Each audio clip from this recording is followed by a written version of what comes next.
Hello, good morning, everybody. Obviously, if you're getting this, I am not here. I know I've warned you guys about this. My son's getting a little procedure done in his ear, getting his tubes out, so I will not be here. So here's what we're going to do. We're going to do a few things. First, we're going to start off with very, very brief notes. Just three quick slides. So get out your guys' guided notes. We're going to fill this out, and I'll kind of explain what you're going to do after that. Pretty easy day overall. Again, as I already told you guys, I already kind of walked you through this before, initiated this class. All right, so guided notes wise, again, you guys can feel free to pause this if I'm going too fast. But today, what we're going to be talking about is the home front. All right, so now as we talked about, the United States is involved in the war. Pearl Harbor happened. Now we're full tilt. We're involved in the war now. We're no longer neutral. So now we are forced to intervene now. So by intervening, that means that we need to start preparing. We need to organize our war effort. Think about the amount of money, the amount of food, the amount of troops to take them from the United States and transport them into Europe or Africa or into the Pacific. That takes a lot of planning. So again, we already talked about this in World War One, but the home front is going to, kick in, where citizens and where factories and where the government is going to be all tilt, complete all war effort. What can we do for the war? So that's what a home front is. It's the preparation and organization at home during the war by government, citizens, and industry. And this is going to be the main focus. That's what's going to drive all three of those phases for throughout the rest of the war. Complete war effort. The economy, war effort. Factories, war effort. So all those things that go involved with it.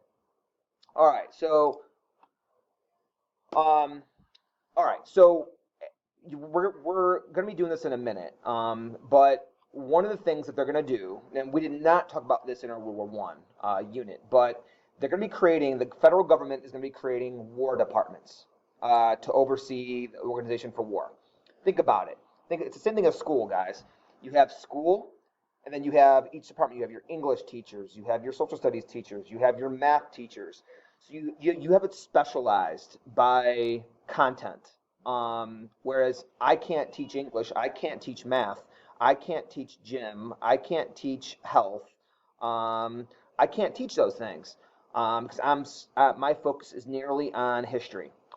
So it's kind of what this is going to be essentially, but in terms of war, you are going to have hundreds of war departments that are going to be created. Propaganda, troops, food, clothing, factories.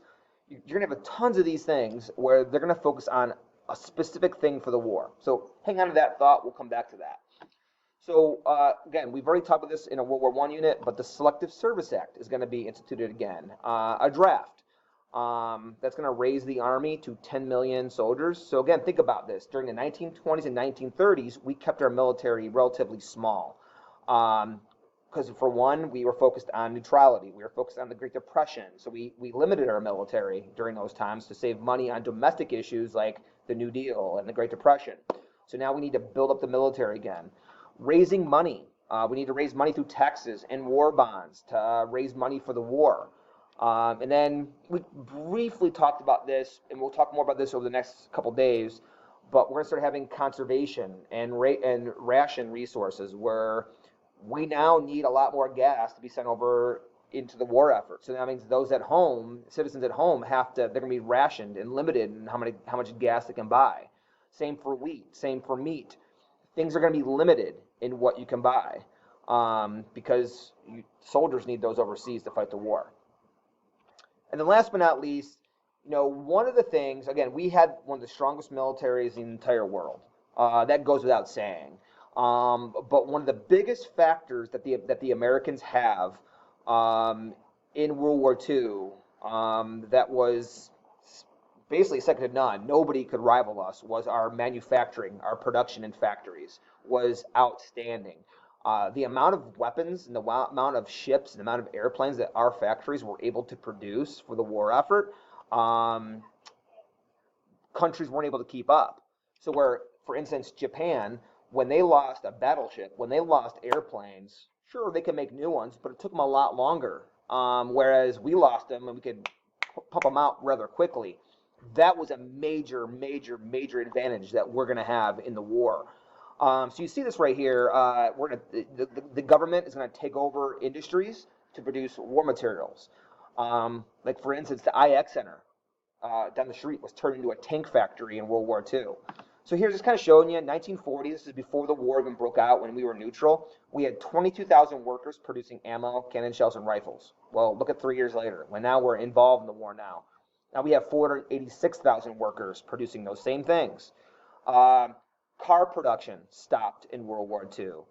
We built 88,000 landing crafts, 215 submarines, tens of thousands of airplanes, tens of thousands of battleships and aircraft carriers.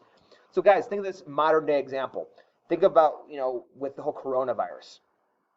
Government kind of stepped in, and you see businesses that will start making hand sanitizer. So for a short period of time there, when, remember back in 2020, when hand sanitizer was hard to come by, Clorox wipes were hard to come by, grocery stores were running out, the shelves were bare. Well, companies started on their own, they started making hand sanitizer to give to people and to sell to people to help with those shortages. Okay, so that's what we're going to have today. Now, here's what you're going to do. You're going to go into Mr. Armstrong or the sub. They're going to pass out this sheet of paper for you. This is a War Department sheet. I think I have a copy right here. If you guys see my screen, assignment War Department bell work, and I have the same thing here. But you guys should have a hard copy of this instead. So whoever the sub is, make sure they pass this out. Mr. Armstrong should pass this out to you. So here's the organizer, and there is the reading. So you really don't need what's in Google Classroom.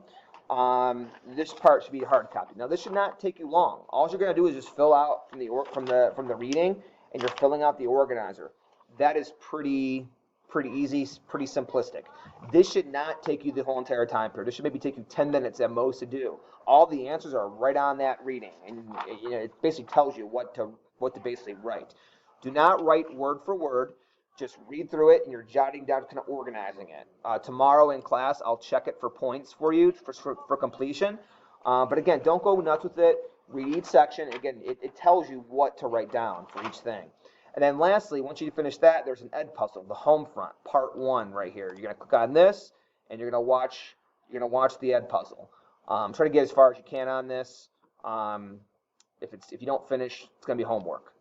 All right, so anyway, those are your expectations for today.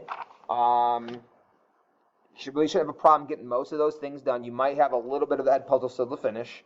But yeah, let Mr. Armstrong or let myself know if you have any questions. I'll have my email on me. So if you are confused about something, please let me know. All right, well, have a good day, and I will see you guys